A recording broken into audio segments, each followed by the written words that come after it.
Salve, salve galera! Estamos de volta. Sou o professor Claudione Dantas, sou cirurgião dentista e professor de biologia. E hoje nós vamos estar direcionando vocês agora já para o bloco mais específico, já para a parte mais específica do edital. Para você que vai se preparar aí para o concurso de formação de bombeiros do estado de Pernambuco, nós vamos trabalhar uma coisa bem específica aqui para você. Hoje nós vamos partir para a parte de urgência e emergência, primeiros socorros, ABCDE do trauma. Tem muita coisa que você não só vai levar para o concurso, mas sim você vai levar para a vida, tá bom? Então vem comigo agora, vamos observar bem essa aula aqui, que ela é muito importante. Aqui tem muito bisuzinho importante que você leva para uma vida inteira. Vamos lá, pessoal? Então olha só, eu tenho aqui, ó, o tema de hoje como sendo aí o ABC do trauma, parte 1. Então vamos mastigar bem o ABCDE do trauma para todo mundo entender como é que isso funciona direitinho, tá certo? Olha só. O que mais, pessoal, mata no trauma? O que é que esse perigo tão grande que você, enquanto bombeiro socorrista, você, enquanto bombeiro militar, você tem essa função de entender e saber? Bom, a primeira coisa que mais mata no trauma chama-se choque hemorrágico. Mas, professor, que danado é esse choque hemorrágico, afinal? O que eu tenho aí que saber sobre isso? Bom, gente, é bem simples, olha só. O choque hemorrágico, como vocês estão mesmo vendo aqui, ó. Vamos lá, vamos dar uma olhadinha aqui, gente, ó. Bem nesse cantinho aqui, ó. Choque hemorrágico, certo? O choque hemorrágico é um subtipo de choque hipovolêmico. Que é isso, turma? Que é esse choque hipovolêmico. Ó.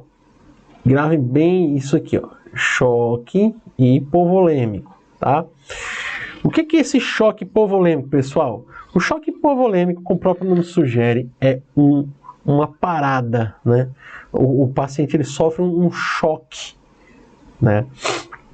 Ali do volume de sangue, né? Ele vai ter uma dificuldade aí, onde o volume de sangue, né, dele vai ser reduzido devido a N possibilidades dentro do trauma.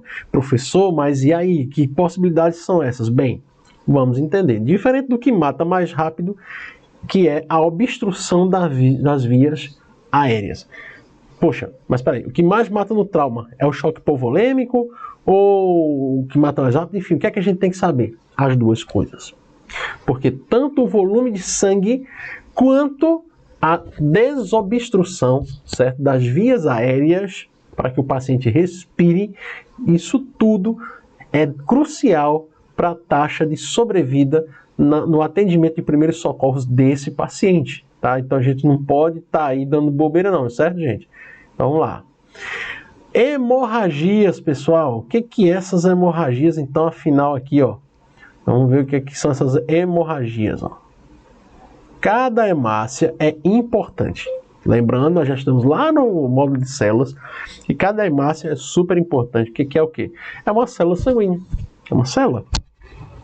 Deve-se avaliar o paciente como um todo buscando hemorragias. Gente, na hora do socorro, é super importante que se avalie as vias aéreas, que se avalie se há uma mancha, né, um manchamento de sangue ali, um volume de sangue perene, ou seja, que ele não para, né? Se há uma poça de sangue, alguma coisa, deve ser investigada. Tá? O paciente pode estar correndo perigo por causa disso. Considerar perdas sanguíneas externas e internas. Acompanhe isso aí. Externas e internas. Poxa, professor, mas como é que eu vou saber qual é qual? Bem, externa, como o próprio nome sugere, você vai estar observando aí que ele pode estar ali naquele sangramento, tá, turma? Ele pode estar ali sofrendo um corte e você está vendo ali o sangue jorrar de repente e tal. Isso aí é bem claro, isso aí é inquestionável. Internos, existem alguns sinais e sintomas que você pode observar, certo, do paciente. Você pode observar manchas arroxeadas que você chama de hematomas, de equimoses e tal. como também algumas reações, né? Sudorese, o paciente está suando bastante, o paciente está com taquicardia. O que é essa taquicardia, professor? Bem, é os batimentos cardíacos acelerados, né? Então, isso tudo pode estar interferindo aí também, tá? Então, vamos lá. Volta para cá comigo. E estimar, gente, nós não podemos esquecer, certo? Estimar, aqui ó, a perda de sangue. Eu tenho que ter mais ou menos uma ideia. Poxa, quanto sangue mais ou menos será que esse paciente ele já perdeu, hein? Então, isso é decisivo, isso é crucial na hora de você fazer um atendimento para que esse paciente ele tenha uma taxa de sobrevida mais alta, tá bom? Vem para cá. Pessoal, o choque hemorrágico, como nós já falamos, certo? Lá em cima é aquele que, diferente do que mata mais rápido, que é a obstrução das vias aéreas, é o que mais mata. Por quê? Porque é muito mais fácil desobstruir uma via aérea com uma manobra, com um entubamento, uma traqueostomia, certo? Do que você, por exemplo, estancar um sangue, ou saber de onde há ali um sangramento para você fazer uma hemostasia, né? Provocar um efeito hemostático naquela ferida, né? Como vocês vão ver aqui na figura a seguir, olha, você pode ter um corte aqui, ó, que ele só derrama o sangue assim, como você está vendo aqui, ou um corte que realmente jorra muito sangue, gente. É bem preocupante quando você vê um sangue assim, ó, jorrando. Por que é importante você discernir esses dois cortes aí, esses dois tipos de sangramento? O sangramento que ele está se esvaindo ali, é aquele sangramento que ele é venoso, ou seja, você cortou uma veia, o paciente teve uma veia rompida. Tá? Sangra bastante, professor? Sangra sim. Mas, diferente do sangue arterial, que é aquele sangue que está vindo do coração, né, que o coração dá aquele movimento de sistole e diástole e faz aquela pressão sanguínea nos vasos, o momento da ruptura de uma artéria provoca um sangramento, tal qual vocês estão vendo aqui nessa figura aqui, certo, pessoal? Este é um sangramento arterial, tá? E este é um sangramento venoso. Professor, então, tem essas duas diferenças, professor? Tem, e é importante você observar isso daí, tá? Então, lembre-se sempre, sangue arterial é aquele sangue que jorra, tá? Isso é questão de prova certa, eu tenho certeza disso. Isso aí para você que está buscando aquela vaga naquele concurso, aquele concurso que é o concurso da sua vida, galera, uma questão só faz uma diferença imensa. Então, pega esses bisuzinhos, pega essas coisas, anota aí, ó, bota aí no seu caderno aí, acompanha, fica comigo, vamos estudar, fica comigo. Anota aí, sangue, ou sangramento arterial é aquele que tem mais volume, tem mais pressão. O sangue venoso, que é aquele que vem das veias, como o próprio nome sugere, é aquele sangramento que ele só se esvai, ele não tem tanta pressão, pode ter volume, mas não tanta pressão, tá? Então, vamos lá. Passado esse esclarecimento aqui, vamos para os 6 P's que nós estamos estudando. A gente viu aqui, ó, que depois de estimar a perda de sangue, nós vamos para os 6 P's, tá?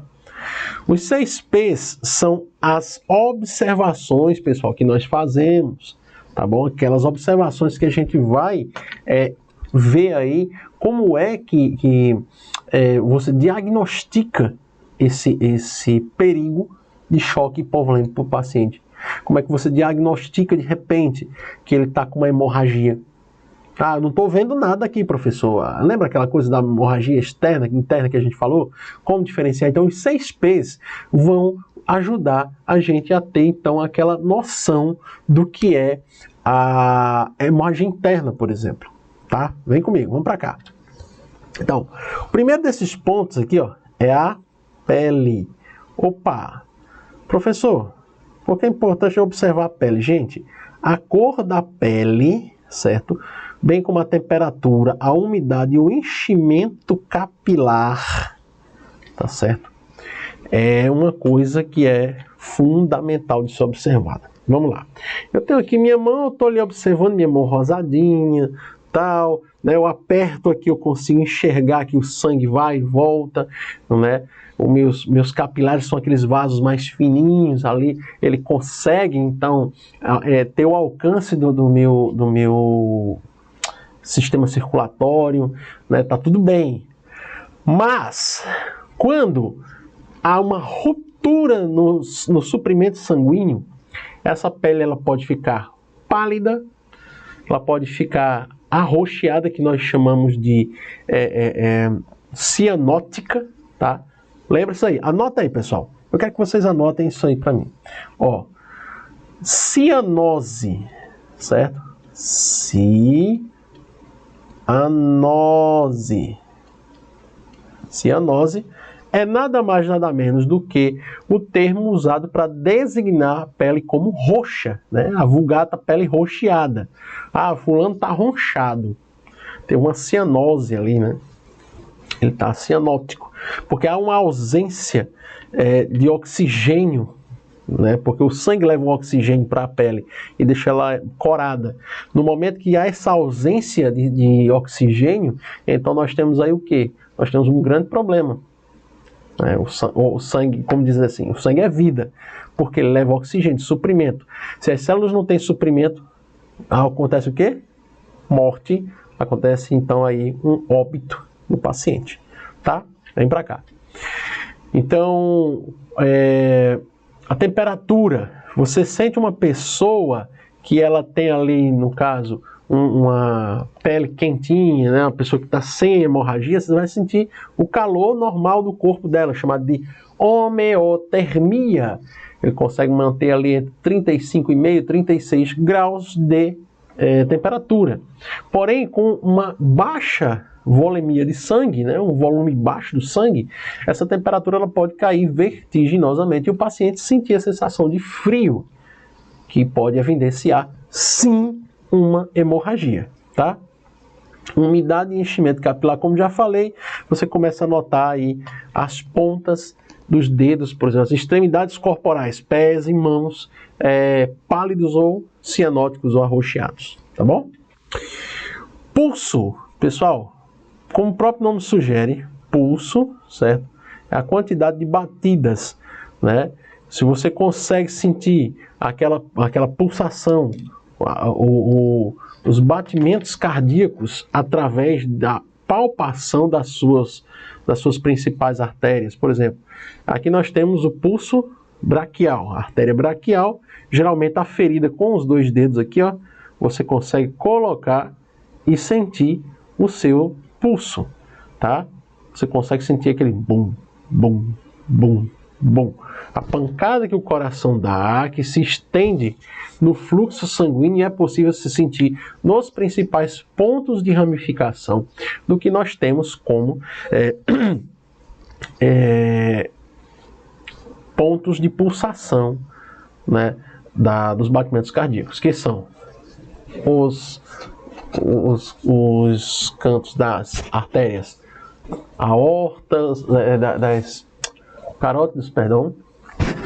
Você pode sentir as carótidas externas colocando aqui embaixo do seu pescoço, os dedos, tá? Os dois são ramos da artéria aorta, que é a artéria mais calibrosa, né? Vinda diretamente do átrio do coração, né? Ali, onde acontece aquela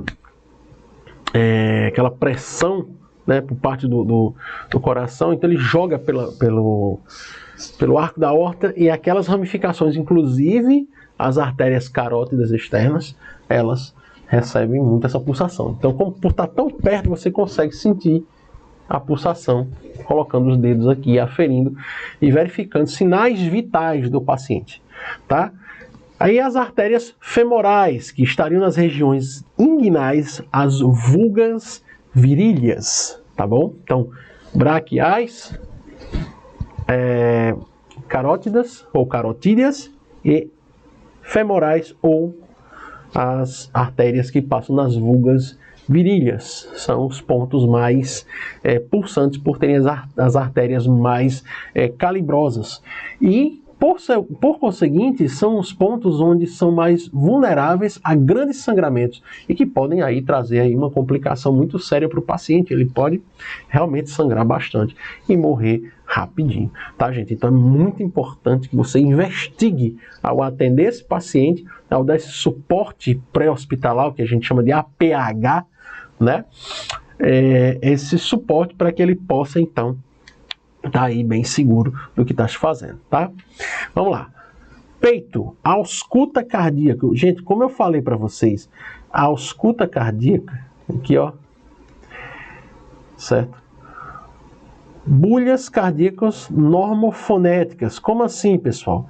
Quando você coloca ali, por exemplo, um copo ou o seu estetoscópio, na ausência de um estetoscópio, o copo serve? Serve. Você pega um copo, encosta na orelha e você vai ouvir perfeitamente os batimentos cardíacos, né? O caso, se você não tiver ali, então, um batimento cardíaco, está evidenciando o quê? Uma parada cardíaca. O paciente não está respirando e está sem batimentos cardíacos. Então, você tem uma parada cardiorrespiratória. O que é que deve se iniciar nesse momento? Uma massagem cardíaca, onde você pega 2 dedos abaixo do osso externo do paciente, coloca esses dedos ali, faz aquela medição do local certo, a palma da mão virada para baixo, a outra por cima, e você então estende e começa a fazer várias massagens cardíacas, né, no movimento contínuo e forçado mesmo. É o vulgo fazer o coração pegar no tranco, né?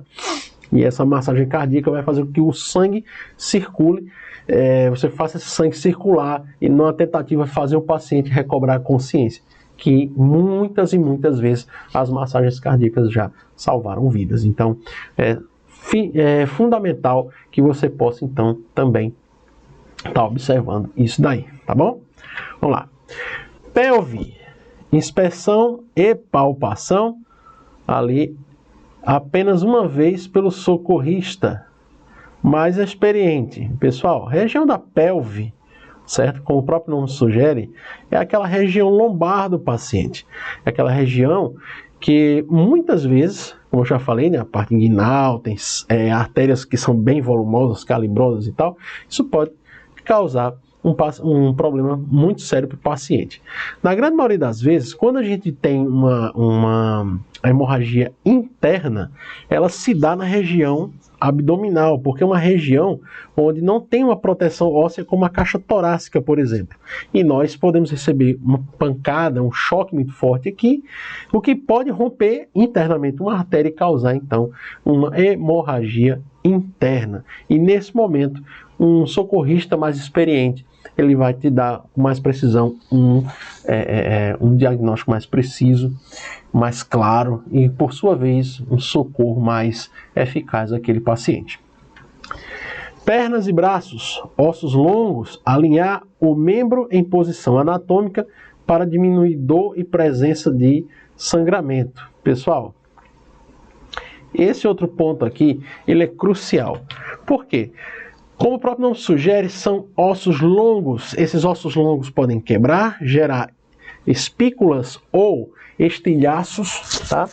Ou estruturas pontiagudas da sua ruptura, né, da cortical óssea, o que por sua vez pode romper a pele, causando então uma fratura exposta e ou um derramamento de sangue excessivo, mais conhecido como hemorragia, que pode levar o paciente a óbito por meio de choque hipovolêmico. Certo? Dando continuidade, vamos lá. Então, nós temos aqui, olha, como eu já expliquei para vocês, hemorragia arterial, hemorragia venosa, hemorragia capilar e como se controla essas hemorragias. Pessoal, a hemorragia arterial, como eu falei, o sangue jorra, não é isso? Ali, ó, sangue jorra. Hemorragia venosa, como eu falei, o que é que acontece? O sangue escorre, ele se esvai, não é isso? Uma lesão capilar mais superficial, ela apenas fica aquela mancha aquela mancha roxa, né, aquela equimose. Então, você tem ali um paciente, né, que tem um aspecto arroxeado, porque foi uma rupturazinha no capilar.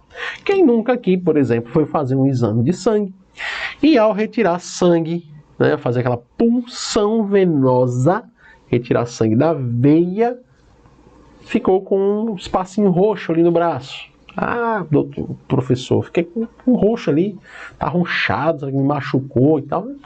Não se preocupe. Foi um rompimento apenas de um vasinho capilar acessório ali perto daquela veia onde foi tirada o sangue, e acabou que gerou esse derramamentozinho de sangue interno que não representa nenhum perigo para o paciente, certo? Apenas um detalhe estético, mas que pode ser solucionado com alguns dias, o corpo mesmo repara, é apenas a questão de acompanhamento, tá bom? Pessoal, como é que a gente controla, então, essas hemorragias? Bom, é simples. Primeiro delas, pressão compressiva direta. Então, num sangramento como esse daqui, ó, pega um paninho limpo, certo?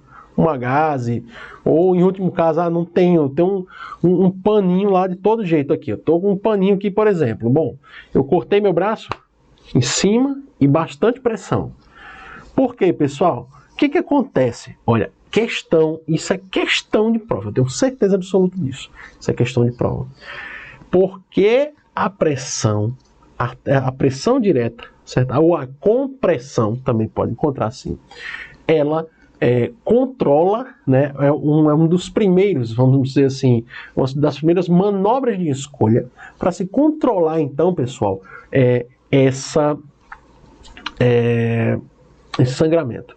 Pelo simples fato que, quando você comprime e impede do sangue ficar saindo por aquele ferimento, o sangue que vem naquela direção, ele vai então encontrar uma barreira. E ele traz consigo o que nós chamamos de plaquetas. Essas plaquetas, esses agregados plaquetários, eles formam o que nós chamamos de um coágulo, certo? Ou, no caso ali, uma agregação plaquetária que vai vedar, né, aquela ruptura daquele vaso ali, certo? E vai fazer com que haja, então, uma hemostasia daquela ferida. O sangue vai voltar a circular pelo local correto e vai, então, deixar de se esvair ou de jorrar, tá? E vamos, então, ter controlado a hemorragia.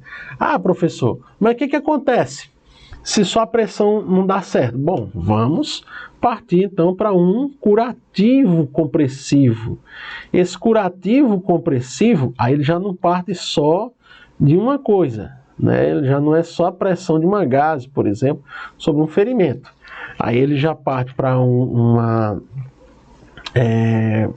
ele já parte para uma situação onde você pega uma gaze, uma atadura, por exemplo, coloca várias gases em cima e aperta bastante mesmo, no intuito de apertar aquela ferida e ela conseguir provocar aquela agregação plaquetária e fazer com que haja, então, o controle daquele sangramento, certo? E outra opção dessa também seria, no caso aí, a questão do agente hemostático. O que é esse agente hemostático, professor? Bem, existem medicações que podem ser injetadas no paciente para prevenir determinados tipos de sangramento mais excessivos, certo? Por exemplo, e olha, isso é questão, anota essa aí. Essa daqui é um bizuzinho super importante. Você não pode, em hipótese nenhuma, não pode deixar, não pode esquecer isso aqui, gente. Medicação utilizada para homeostasia, né? Para hemostasia, melhor dizendo, perdão. Chama-se de Transamin, tá? Transamin, ele em V, como alguns falam, certo? E quando se falar em V, ou EV, é as abreviações de endovenosa, certo? É aquela via parenteral de se administrar medicamentos. A via enteral é quando você engole, certo? O seu trato gastrointestinal, ele recebe a medicação, seja líquido, pastoso, comprimido, drágio, enfim. E a parenteral é aquela que é ao lado, ou aquela que é injetada, neste caso, tá bom? Então, o Transamin, para ser mais eficaz, ele é injetado ali, endovenoso no paciente, e ele trata de fazer com que haja uma hemostasia mais rápida ali daquele local, né, onde está havendo aquela ferida, aquele extravasamento de sangue. Tá? Então, Transamin é a medicação de escolha para se fazer, então, uma hemostasia com um agente hemostático. Ah, professor, tem outros? Também tem. Tem tanto o injetável como tem o tópico, certo? Existem várias substâncias tópicas, por exemplo, você tem Hemolic, você tem diversos medicamentos, certo? Que podem causar ali, então, um efeito hemostático, tá? Tópico é que passa em cima, e injetável, enteral e assim por diante, tá?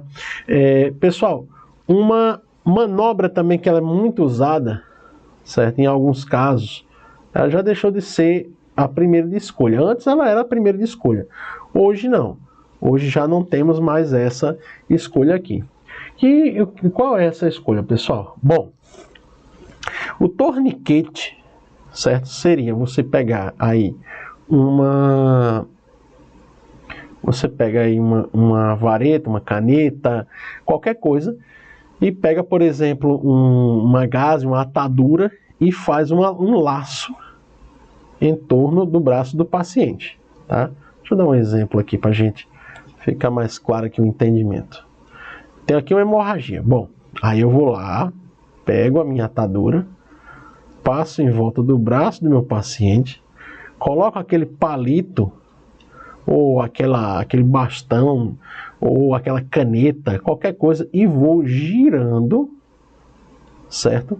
Aquele palito ou aquela caneta, e fazendo com que haja então aí, pessoal, uma pressão, uma interrupção do fluxo sanguíneo mesmo, certo? Essa é uma manobra que ela realmente interrompe, né, por apertamento, o fluxo sanguíneo. Isso é muito usado em casos de esmagamento, amputação imediata de membros, por exemplo, tem lá uma batida no trânsito. Isso aí, você como bombeiro, né, você como socorrista, você vai ver isso aí. Você vai encontrar um cara que de repente o braço dele foi decepado. Ah, tem uma ocorrência ali, aconteceu de um cara estar lá numa serralheria e o disco da serra vai lá e corta os dedos dele, o braço dele. Houve uma amputação ou um esmagamento no membro, por exemplo, como eu já vi em casos onde o cara estava colocando carne no moinho e o moinho puxou a mão dele. E esmagou completamente a mão dele. A sorte dele foi que o colega lembrou de fazer um torniquete, de apertar ali aquele local para impedir aquele sangramento excessivo, e ele não veio então a óbito aí, graças a Deus, né? Mas são coisas que a gente tem que entender melhor como é que acontece. Então, só recapitulando, pessoal, a hemorragia arterial é aquela que o sangue pulsa e jorra, certo? Das artérias. Hemorragia venosa, o sangue escorre porque vem das veias, né? Já está voltando das extremidades do corpo, então não é a pressão do coração que vai jogando, como é na questão das artérias.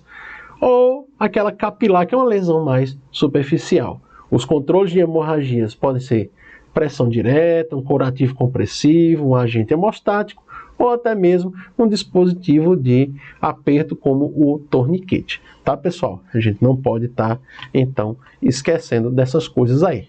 Ok? Eu espero que esteja ficando bem claro para vocês. Estou procurando ser bastante conciso nessa parte para que a gente faça um show à parte aqui, nessa parte específica para vocês. Porque o edital generalista, ele é bastante simples, né?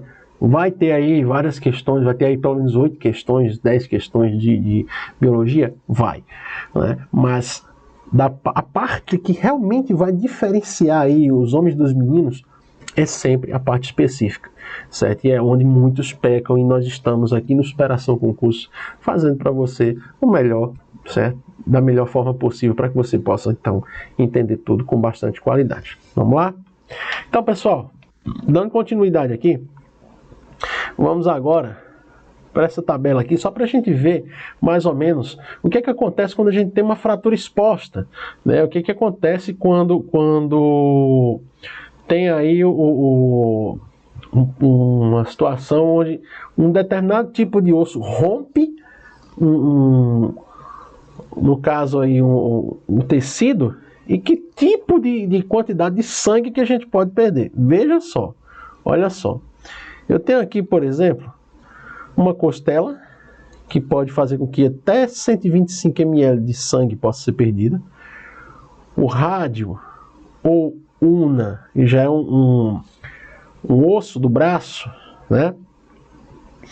Esse osso ele pode fazer com que até 250 ou 500 ml de sangue possa ser perdido, assim como o húmero, que é já mais próximo, né, do tronco, ou seja, a artéria braquicefálica, ela passa ali junto na junção do braço, né? Então, se o húmero ele é rompido, ele pode quebrar facilmente e romper uma artéria nesse ponto. Então, quanto mais próximo do tronco, pessoal, só para ficar bem claro isso aí, quanto mais próximo do tronco, mais calibrosa é a nossa artéria e ou veia, ok? E, consequentemente, quanto mais próximo do tronco, mais sangue, mais hemorragia, tá? Então, é bastante interessante a gente entender isso daí. Vamos lá. Então, aqui vocês veem que o volume já vai crescendo, ó, de meio até 750 ml. A tíbia ou a fíbula, certo? Que aí já passa lá para a perna, eu posso perder de 500 ml até 1 litro de sangue, dependendo. Por quê? É um membro que ele é mais, como é que eu posso dizer assim, mais longo, por sua vez mais volumoso, e por sua vez, quanto maior o volume, certo, corpóreo, também há uma maior circulação de sangue ali naquele local, e nós vemos que existem diversas artérias que estão ali passando naquele membro inferior. E, lógico, a artéria femoral, ela tem suas ramificações passando ali, e vai ter, então, uma transmissão, uma circulação desse sangue muito mais volumosa, tá? Principalmente por ser um membro inferior que recebe a força da gravidade jogando o sangue de cima para baixo. Por sua vez, uma pressão também bem maior, tá? Vamos lá. O fêmur, que é o maior osso do corpo humano, certo? Que é o osso da coxa, ele quebrado e rompendo uma artéria, que justamente é a artéria femoral, pode fazer com que eu perca até 1.000 a 2.000 ml, ou seja, 1 a 2 litros de sangue. E por fim, um rompimento ali, a quebra da bacia, que é justamente onde essa bacia ela está próxima ali do tronco da artéria femoral, certo? Que é parte daquela artéria troncular que vem descendo ali daquele ramo inferior da aorta. Essa artéria é extremamente calibrosa. Então, uma fratura de bacia, né, uma fratura de ilíaco ali, enfim, daquele osso de articulação entre o seu tronco inferior, ali, aquela parte inferior do tronco, e a articulação com o fêmur, pode sim romper essa artéria e fazer um sangramento, então, maciço, e fazer com que você tenha, então, um problema gigantesco. Geralmente, quem tem um sangramento deste daqui, certo? Se não for atendido nos primeiros minutos, e eu digo minutos sem qualquer reserva, realmente vem a óbito. E, infelizmente, existe uma grande quantidade de óbitos em detrimento desse tipo de sangramento, tá, pessoal? Então, vamos lá. Seguindo adiante aí, nós temos aqui outra tabelinha que vai facilitar a vida da gente também a classificar, tá? Aqui o que seria, então, os tipos de choque hipovolêmico. Lembrando daquela quantidade de sangue, tá? Que a gente viu primeiramente, nós vamos dividir em classe 1, classe 2, classe 3 até classe 4. Classe 1 sendo os mais leves, certo? Classe 2 já moderado, aí classe 3 já um pouco mais severo e infelizmente o classe 4 é onde já há um comprometimento, certo? Deste paciente aqui, no sentido vital propriamente dito, tá certo? Bom, indo adiante, não só conter o líquido que sai, ou seja, aquele vazamento, aquele extravasamento de sangue é importante, como também fazer essa reposição volêmica. Gente, olha, super importante.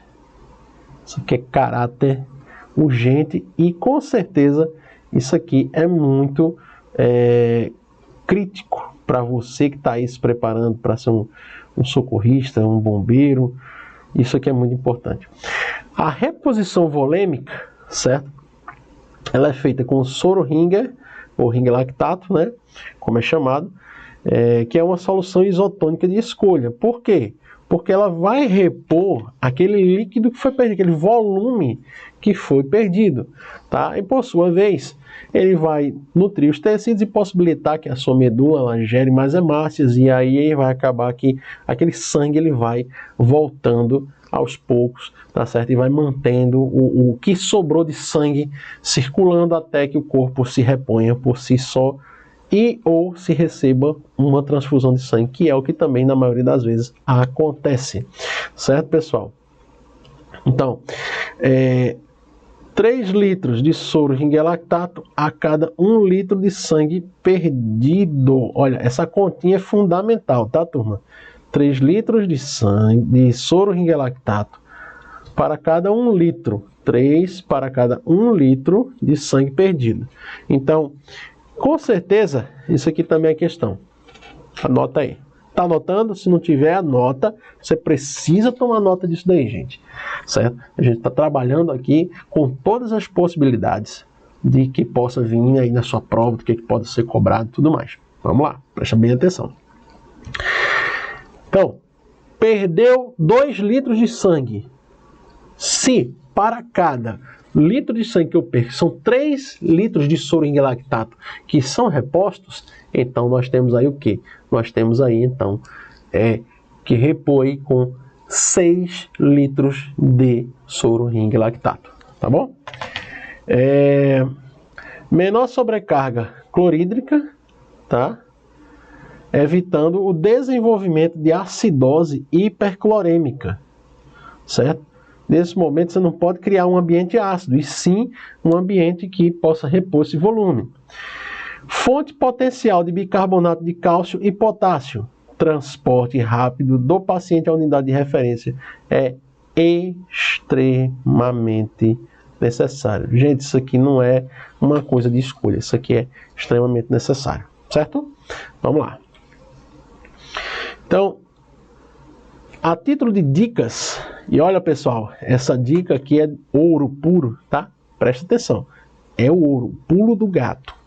Olha lá o que eu estou falando para você, tá? Você que está me ouvindo, você que está se preparando para esse concurso, presta atenção. Essas dicas são de bastante valia. Todo paciente traumatizado com pele fria e taquicardia está em choque hipovolêmico até que se prove o contrário. Regra. Está com batimento acelerado, está com a pele fria, aquele suor frio, aquela sensação, sabe, de frio, ele está sim em choque hipovolêmico, ele está perdendo sangue, seja por onde for, seja de forma externa ou interna. Isso aí é inquestionável, tá, turma? Soluções cristalóides não repõem hemácias, portanto não se recupera a capacidade de carrear oxigênio. Além do mais, elas não adicionam as plaquetas necessárias no processo de coagulação e controle de hemorragia. Solução cristalóide, vamos definir isso, pessoal.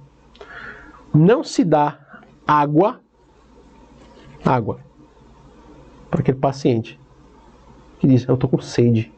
Ele está lá, coração acelerado, suando bastante, pele fria. Você já percebe o cara pálido. E ele diz, eu estou com sede. Se ele tiver com alguma hemorragia, você vai aumentar dando água para ele. Você não dá água para ele, não. Não faz isso. Tá? Então, soluções cristalóides não repõem hemácias, é só volume. Portanto, não recupera a capacidade de carregar oxigênio, ou seja, vai acontecer uma hipóxia no paciente. Ele pode perder a consciência, pode ficar sem oxigênio no cérebro e pode vir a estar inconsciente. Tá? Além do mais, não adicionam plaquetas necessárias no processo de coagulação e controle de hemorragias. Quem tem plaqueta é o quê? Quem tem plaqueta é o quê, pessoal? Quem lembra? Vamos lá. Plaquetas é aquele soro sanguíneo. As hemácias trazem as plaquetas, formam aquela barreira, como eu falei. Lembra do paninho?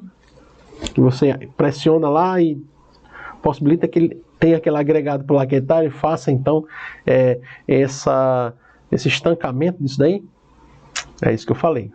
Tá certo, pessoal? Então, não esquecer. Sempre lembrar. Tá? Essas dicas aqui valem ouro. Pode ser aquela questão da sua vida. Vamos lá. Vamos para uma questãozinha aqui, pessoal.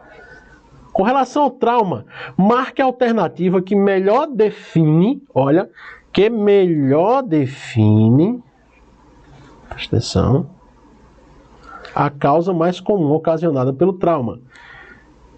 Choque hipovolêmico, politraumatismo, esmagamento, avulsão de membros e órgãos ou perfurações. Gente, nós falamos que tem uma causa que mata mais rápido e a que mais mata.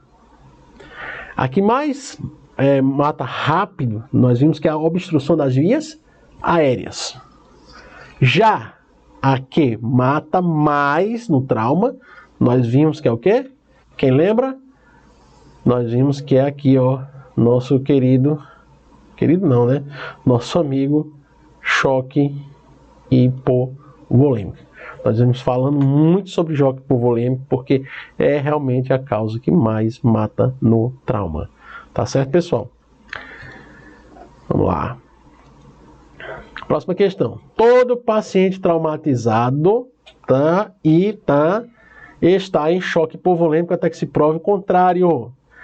A frase acima pode ser completada, certo? A frase acima pode ser completada com exatidão por qual opção abaixo? Olha, gente, requer exatidão, ou seja, não tem mais ou menos, tem que ser aquilo dali, tá? Então é bastante importante que você perceba isso. Vamos lá? Com pele fria, taquicardia. Com pele quente, bradicardia. Equimose e pele pálida. Todas estão corretas. Pessoal, nós falamos que essa dica de ouro aqui, ó, a gente já falou dessa dica de ouro no slide anterior, que é o quê? Todo paciente traumatizado com pele fria e taquicardia está em choque hipovolêmico. Então, a nossa resposta aqui será o quê, pessoal? Com pele fria e taquicardia. Tá certo, pessoal? Pessoal, tenho uma gratidão enorme por todos vocês. Peço a Deus que ilumine o seu dia. Peço a Deus que ilumine o momento que está fazendo tua prova. Que Ele te dê aquilo que você veio buscar aqui conosco. E que Ele possa te conceder mediante o teu mérito. Tá? Então, acredito muito na meritocracia. Acredito muito que Ele não nos deixa, né, cair aí em falta com esses compromissos. Se nós nos esforçarmos direitinho. Tá? Gente, vai ter material complementar para vocês. Tá bom? Eu peço para vocês que vocês não, em hipótese nenhuma, deixem de fazer aí a revisão desse conteúdo, tá? Vou disponibilizar esse material da aula aí para vocês. Não deixem de revisar esse conteúdo. Revisem os 6Ps, vejam as dicas, vejam as questões. Isso tudo aqui pode estar sendo decisivo para você.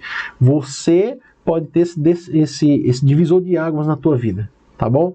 Então, um beijo muito carinhoso, fiquem com Deus e até a próxima aula, se Deus quiser. Um abraço.